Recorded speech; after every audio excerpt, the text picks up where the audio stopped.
నాకు సంగీతం అనుకున్నాను, నాకు రాలేదు, మా పిల్లలకి ఏమైనా నేర్పండి అన్న. నాకు నేర్పడం రాస్తా, నాకు మీకు ఏమొస్తే అదే నేర్పండి అన్న. సరే పాపం ఒప్పుకున్నాడు ఆయన. పొద్దున్న 6 గంటలకు ఇక్కడే ఉండేవాడు, 6 గంటలకు వచ్చేవాడు. ఆయన వచ్చాక పిల్లల్ని లేపి మొహం కడిగి పాలు తాగేవాడు వచ్చేవాడు 7 అయ్యేది. ఎన్నాళ్ళు ఇట్లా ఆయన వచ్చా మీరు 7ంటికి రండి, పర్లేదు సార్ పొద్దున్నే వస్తా అట్లా. వాళ్ళు ఒకవేళ 7ంటికి వస్తే వీళ్ళు 7ంటికి లేచేవారు. అందుకని నేనేం చేశానంటే ఇంకా ఖాళీగా ఉండడం ఎందుకని నేను నేర్చుకోవడం మొదలెట్టా. ఓకే, 6 to 7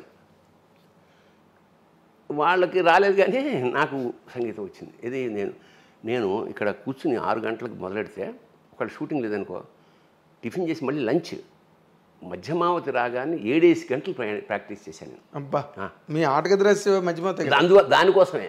ఇది కార్యకారణ సంబంధం ఏంటంటే ఈ రాగం వంట పట్టేసి అస్థిగతం అయిపోయింది అన్నమాట. అది వచ్చేసి ఒకరోజు సడన్గా ఈ మన శబరిమలై శఖరం కూలి తెలుగు వాళ్ళు పోయారని అనగానే నాకు ఆ రాగం నాలో వెంటాడుతుంది కదా. అవును, అది దేవుడి దగ్గర కూర్చుని ఆటగదరా శివ అలా మనసులో ఆటగద కేశవ అని వచ్చిన తర్వాత ఏమిటిది, క్రీడార్థం సృజసి ప్రపంచమఖిలం అన్నారు ఆదిశంకర్లు. ఏమిటయ్యా ఆట, ఇలా చంపేయడం ఏమిటి అని చాలా బెంగతో అలాగా ఆటగదరా శివ ఆటగద కేశవ ఆటగదరా శివ ఆటగద కేశవ ఆటగదరా నీకు అమ్మతోడు. అమ్మతోడు అంటే ఏమిటి ఇక్కడ, శివశక్త్యాయుక్తో యది భవతి భక్త ప్రభావితం. అమ్మ శివుడు లేకుండా అమ్మవారు లేకపోతే అదే అమ్మతోడు అంటే అమ్మతోడు కాదు, అమ్మతోడు. అమ్మతోడు ఆటగదరా శివ అదే అమ్మతోడు కూడా నీకు ఆటగద కేశవ ఆటగదరా శివ ఆటగద కేశవ ఆటగదరా నీకు అమ్మతోడు ఆటగదరా శివ ఆటగద గణపతిని తిరిగి బతికించేవు కళ్ళు మూయుట మొదటి ఆట నీకు. మళ్ళీ ఆటగద మాయకే మాంగళ్యమును గట్టి కామదహనము సయ్యాట నీకు. ఆట బ్రహ్మకు సృష్టి అంతమే నీ దృష్టి విష్ణుమాయలు కూడా ఆట నీకు.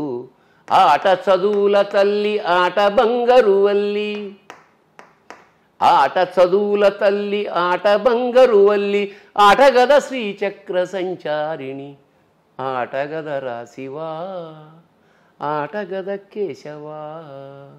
అదే రాగంలో ఒక 22 రోజులు జ్వరం అంటే ఎక్కడ వచ్చినా అదే అదే అదే అదే ఫేవరెట్. రాత్రి పొద్దున్న నైట్ రాత్రి పక్కన ఇది పుస్తకం పెట్టుకుని పెన్ పెట్టుకుని పడుకునేవాడు అనమాట. ఓ రాత్రి వీళ్ళు వస్తే వేసేసి మావిడికి భయం వేసేసింది. వీడు పిచ్చెక్కింది, ఏమిటండి ఇలా పిచ్చెక్కినట్టు ఇలా అయిపోతున్నారు మీరు ఏదంటే, ఒకవేళ నిజంగా శివుడి పిచ్చి ఎక్కితే అంతకన్నా కావాల్సింది ఏమిటంటే, మొత్తానికి అది 125 రాక రాసి దాన్ని 108కి ఎడిట్ చేసి అదే కదా 108 చేసి వేటూరి సుందరరామూర్తి గారి తీసుకెళ్ళి చూస్తే పులకించిపోయినా చాలా చాలా చాలా బాగుంది ఆయన అని ముందు మాట రాశాడు.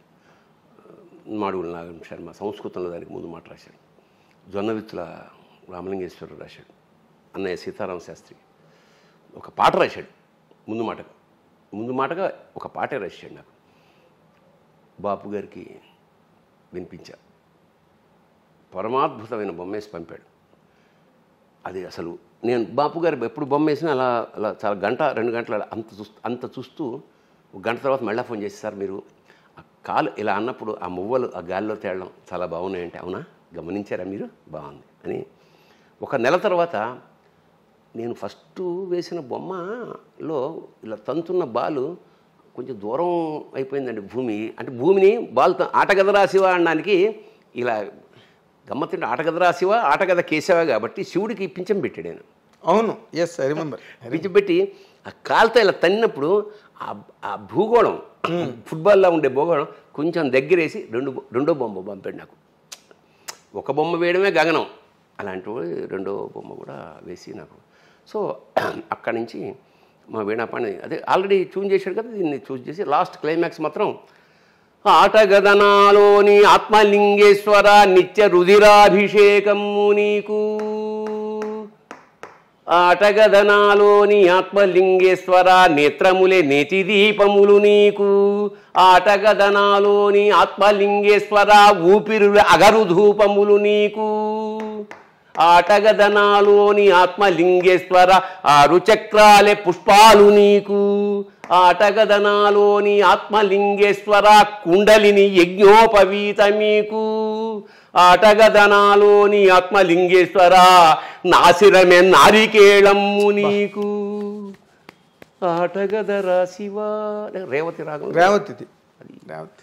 అదే అది రావణాసురుడు వేదాల్ని స్వరపరిచినప్పుడు రేవతితోనే స్వరపరిచాడు. మనకు చాలా తక్కువ సినిమాల్లో. అంచేత అదే మొత్తానికి ఫార్మ్ అయిపోయిన తర్వాత ఇంకా మేము ప్రోగ్రామ్స్ మొదలెట్టాం. అతనే మాకు వీణాపాండి గారే హార్మోనియం, అవును, వక్షం వేణు మృదంగం, మా డాక్టర్ చేబిఎం శ్రీనివాసరావు తంబూర. మీరు సాహిత్యంతో మీ ప్రయాణం, సాహిత్యంలో మీ ప్రవేశం ఎలా ప్రభావితం అయ్యారని చెప్పావు బాబాయ్. అసలు నాటక రంగం వైపుకి ప్రయాణం ఎలా జరిగింది, దాన్ని మిమ్మల్ని ప్రభావితం చేసిన పాయింట్స్ ఏంటి? అదే అవసరార్థం అద్దెకొంప రాశాను, అది అయిపోయింది. గురువుగారితో నాటకాలు. అవసరార్థం అంటే అద్దెకొంప అని మన కాలేజీలో నాటకాలు రాయమన్నారు. నాటకాల పోటీ కోసం రాశావు. అప్పుడు అయితే జంజాలది లేదా ఆది విష్ణు లేదా అతిల్ కృష్ణ. నాకు అక్కడ దాకా లేదు. అవును, ఇక్కడ వాళ్ళు కదా. అవును, ఇంకా ఏముందిలే మా ఎక్స్పీరియన్స్తో నేను రాసేసాను. అది ఉత్తమ. తర్వాత అదే రాళ్లపల్లి గారి పరిచయం. అదే అక్కడి నుంచి అయిన తర్వాత రాళ్లపల్లి గారు సినిమాకి రంగానికి వెళ్ళిపోయాక మా పరిస్థితి ఏమిటి? మురళీ కళా నిలయం రాళ్లపల్లి గారు పెట్టింది. ఆదర్శ యువభారతి, మన నమ్మూరు వీరన్నాథ్, దేశరాజ హనుమంతరావు, వీళ్ళందరూ ఉత్తమ ప్రదర్శనలు తీసుకుంటుంటే మా రవీంద్ర భారతి మెట్ల మీద కూర్చొని ఏడ్చేవాళ్ళం. మా గురువుగారు వెళ్ళిపోయాడు, రాసేవాళ్ళు లేడు. అప్పుడు గంటి బాబ్జీ అని నా ఫ్రెండ్, వాడని నువ్వేదా అయిరా ఇదొకటి ఎమర్జెన్సీ. మేము వేరే రచయితల దగ్గరికి వెళ్ళాం. నాటకం ఏంటి సబ్జెక్టు, ఇది ఎక్కువైపోయింది, ఇది మనమే రాసుకుందామని మొదలెట్టా. ఎమర్జెన్సీ ఒక సెటైర్, పొలిటికల్స్. నాకు పెద్ద పాలిటిక్స్ టచ్ లేదు, అయినా పొలిటికల్ సెటైర్. గార్ధభాండం టైటిల్, అంటే గాడిద గుడ్డు. సోషలిజం ఇక్కడ గాడిద గుడ్డు లాంటిది అని. ఒక రాజు, ఒక మంత్రి, ఇట్లా దేశ రాజకీయ వ్యవస్థని రాజుల మీద ఆపాదించి నాటిక రాశాక మరి ఎవరు డైరెక్ట్ చేస్తారు దీన్ని? తల్లావజల సుందరం నా ఫ్రెండు. నేను అమృతవాళ్ళలో పనిచేసా ఉన్నప్పుడు క్రిస్టియన్ కమ్యూనికేషన్ సెంటర్. అవును, ఇక్కడే మన మోండా దగ్గర కదా. అవును, మనోహర్ టాకీస్ పక్కన. అవును. వచ్చాడు సాయంత్రం. అతను ఆల్రెడీ పాపులర్ రంగస్థల దర్శకుడు. తల్లావజల. అవును,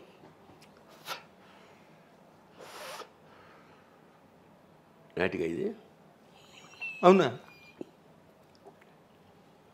ఇదేంట్రా బాబు ఇలా, ఇదేంట్రా అంటే 15 పేజీలు లేదు నాటికంటే అది రాయి మళ్ళా. అమ్మా వాడు కూడా ఇదేంట్రా అంటే సరే మొత్తానికి మళ్ళా రిహార్సల్స్. అందరూ బ్లాక్ డ్రెస్సే.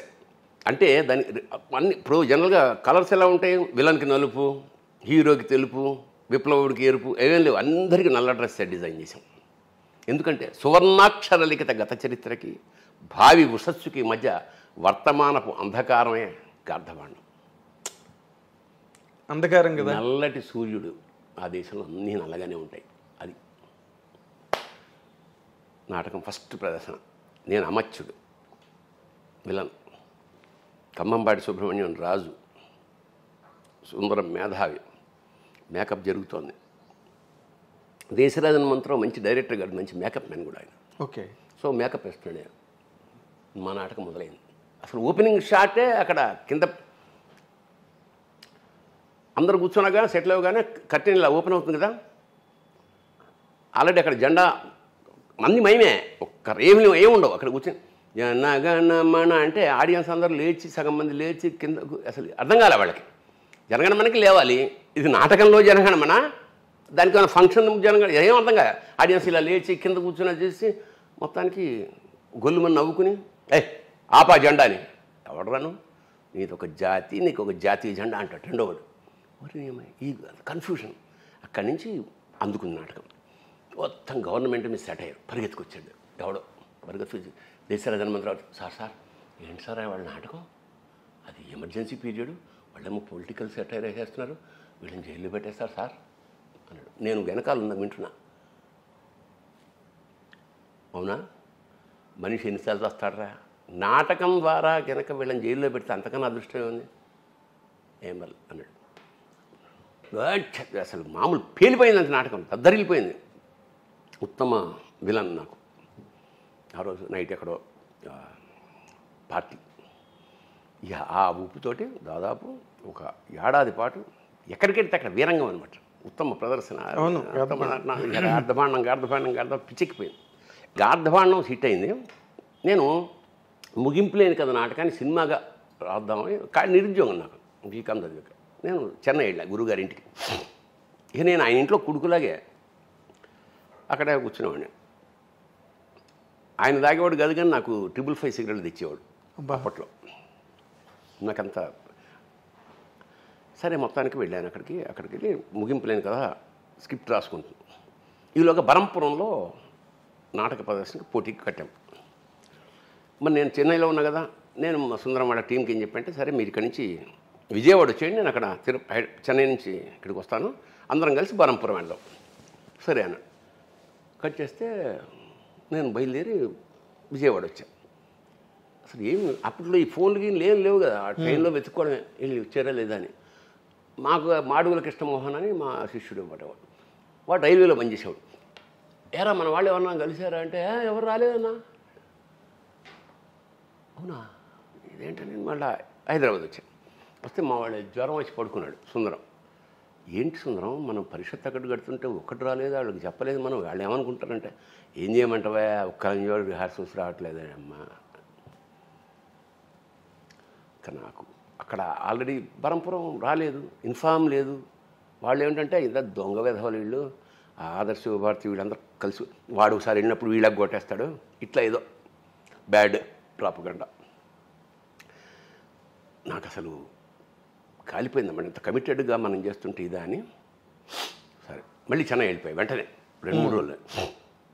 వీళ్ళెవ్వరూ లేకుండా నాటకం రాద్దాం ఓకే అని 3 త్రిమూర్తులు, ఒకడు విష్ణు బ్రహ్మ మహేశ్వర తోటి మొదలెట్టి 3 రావట్లా, కట్ చేసి 2 వేషాలతో చేద్దాం, యోగి జోగి మొదలెట్టి మొత్తానికి 2 వేషాలతో ఏంటే అన్నాడు. రివైజ్ రాసేసి తయారు చేశాను, నేను సుందరం అంతే, ఇంకెవరు లేడు ఆర్టిస్ట్. అంటే ఇంక తక్కువలతో బెడద లేకుండా అసలు ఎవరు ఉండకూడదు, డైరెక్టరు రైటరు ఇద్దరు ఆర్టిస్టులు. అదే మరి లలిత కళా సమితి రైల్వేస్ ఫస్ట్ ప్రదర్శన, ఉత్తమ experimental play, best experimental play first. సరే ఏదో గుర్తింపు. నెక్స్ట్ చిలకలూరిపేట తెలుగుదేశం కళా పరిషత్ ఫస్ట్ ఇయర్, ఎన్టీఆర్ పేరు మీద సెకండ్ ప్రొడక్షన్. అక్కడి నుంచి మేము నెక్స్ట్ జిఎస్ఆర్ మూర్తి కళా పరిషత్ విజయవాడ రావాలి.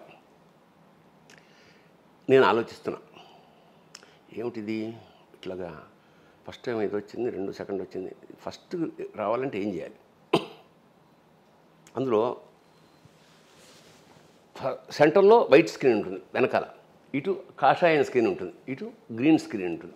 సెంటర్లో స్కల్ ఉంటుంది, అశోక్ చక్రం ప్లేస్లో సింబాలిక్గా ఇండియాలో జరుగుతున్న దానికి ఒక గ్రాడ్యుయేట్ టోపీ ఉంటుంది, శిథిలమైపోయిన మేధస్సుకి చిహ్నంగా, అంత సింబాలిక్ వే. మేమే తండ్రి కొడుకు, ఆఫీసరు, గుమాస్తా, విప్లవకారుడు, రాజకీయ నాయకుడు, ఇట్లా అన్నీ 2 వేషాలు మేము వేస్తాం కదా, 2 వేషాలు. భార్యాభర్త వేషం కూడా ఉంది అందులో. వెనక్కి వెళ్తాం. వెనక్కి వెళ్ళినప్పుడు వెనక్కి వెళ్ళి ఒక 1 2 3 4 శోభనం అయిపోయింది, గర్భంతో వచ్చేస్తాం. అట్లా శోభనం ఎలా చూపించాలి అనేది నాకు ఒక ఐడియా వచ్చింది. ఏం చేసాం, ఇప్పుడు ఇక్కడ స్క్రీన్ ఉంటుంది, అంటే నేను I will show it performance. ఒక్క నిమిషం, ఇది ఇది స్క్రీన్. ఇది స్క్రీన్ అన్నప్పుడు దీని వెనకాల ఇటు వచ్చేసాక అబ్బాయి నేను ఇలా బయలుదేరా, నా చెయ్యి, అమ్మాయి ఇలా బయలుదేరి ఇలా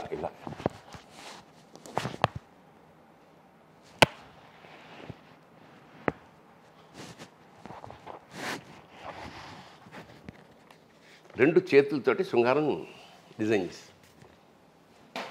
చెప్పా, ఇట్లా ఉంటుంది. ఏమైనా ఇది క్లోజప్ పెట్టి కెమెరా కాదు కదా అన్నాడు సుందరం. ట్రై చేద్దాం. వెళ్ళి రెండు చేతులు ఇలా పెట్టి ఇలా వెళ్ళి ఇలా వెళ్దాం. అలా వెళ్తున్నప్పుడు మళ్ళీ అమ్మాయిని పట్టుకుంటా సిగ్గుతూ. ఇదంతా అసలు థియేటర్లో దద్దరిల్లం కాదు, డబ్బులు వేశారు. అవును, నాకు గుర్తు. రంగస్థలం మీద డబ్బులు వేశారు. వెంటనే సెకండ్ ఇచ్చాడు. వండర్ఫుల్. ఇక అలాగే విజృంభణ. ఇంకా ఎక్కడికి వెళ్ళాం, కలకత్తా దాకా వెళ్ళిపోయాం. మొత్తం అన్ని చోట్ల దాదాపు 2 నెలల్లో మా ఇన్కమ్ 33,000 ఆ రోజుల్లో. 33,000. మేము ఈ మన అంటే ఖర్చు వెచ్చాలన్నీ అన్నీ పోను, వేలలో ప్రైజులు అన్నీ వాళ్ళే కదా, ఫుడ్ వాళ్ళే పెడతారు. రుమాలు ఇస్తే మా ట్యాక్సీలో వెళ్ళేవాళ్ళం మేము. ఒక మధ్యతరగతి లోయర్ మిడిల్ క్లాస్ నాటకం నుంచి సూపర్ హిట్. మేము పెడితే చాలామంది స్కూళ్ళకి ఇస్తారు కదా, స్కూళ్ళలో ఇచ్చేవారు కదా, మాకు పక్కకి పిలిచి మీకు లాడ్జ్లో బుక్ చేసాం సార్. సక్సెస్. స్టార్స్ అయిపోయారు మీరు. ఎంత స్టార్డమ్ అంటే నాకు బాగా మన చీరాల పరిషత్లో మాది 4వ నాటిక. కందిమళ్ళ కమలనాభుడు జడ్జి. ఆయన వచ్చి, భరణి మీరు 3వ నాటకం కనుక మీరు వేస్తే బళ్ళు కట్టుకొచ్చారు అందరూ, ఊళ్ళ నుంచి అందరూ వెళ్ళిపోతారు. మీది 6వ నాటిక, పొద్దున్న 4ంటికి వస్తుంది మీకు. నా రూమ్లో పడుకోండి అంటే మేము వెళ్ళి 3:30 లేచి స్నానాలు చేసి ఫ్రెష్గా 4:30కి 5:30 దాకా ఉత్తమ ప్రదర్శన.